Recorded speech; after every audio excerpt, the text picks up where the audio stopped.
Warahmatullahi ta'ala wa barakatuh.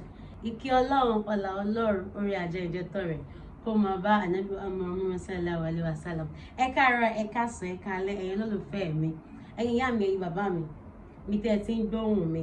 Èmi náà ni ọmọ yín, ọmọ Kẹ́hìndé Sọ̀lẹ̀, tí ògbẹ́ mọ̀ sí àwẹ̀ ní oríkì. Mo fi àsìkò yìí kí àwọn ìyá mi náà sí Islam pé Happy Maolud Nabiyyi, a káàbọ̀ sí ọjọ́ ìbí ànábì wa Muhammad sallallahu alaihi wasallam.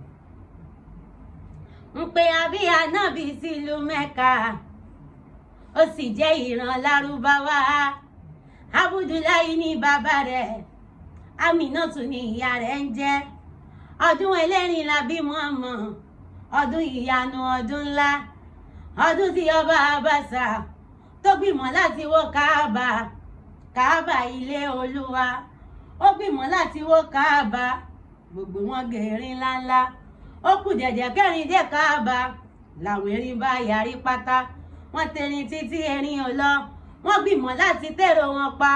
Orí eléyìí ni wọ́n wà, tọ́lọ́run ọba mi fi ránṣẹ́ sí wọn. Orúkọ ẹ̀yà sì máa jẹ́ Tọ́írán Àbábílà.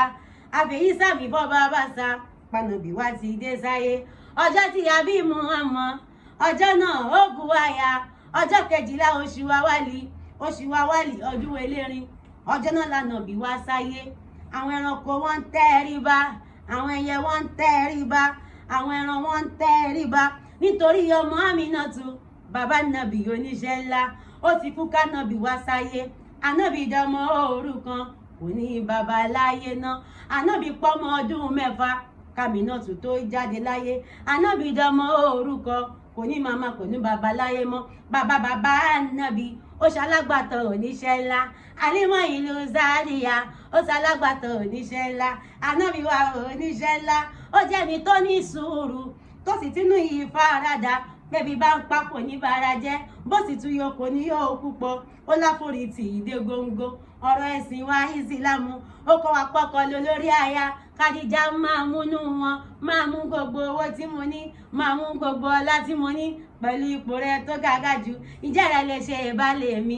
Ànábì kú sí Mẹ́dínà, wọ́n sì kú rẹ̀ síbi tó kú sí. Ọ̀pọ̀ èèyàn ni wọ́n ń jẹ́ ẹ̀rọ rẹ̀ láti jẹ́ t'Ànábì ti jáde láyé.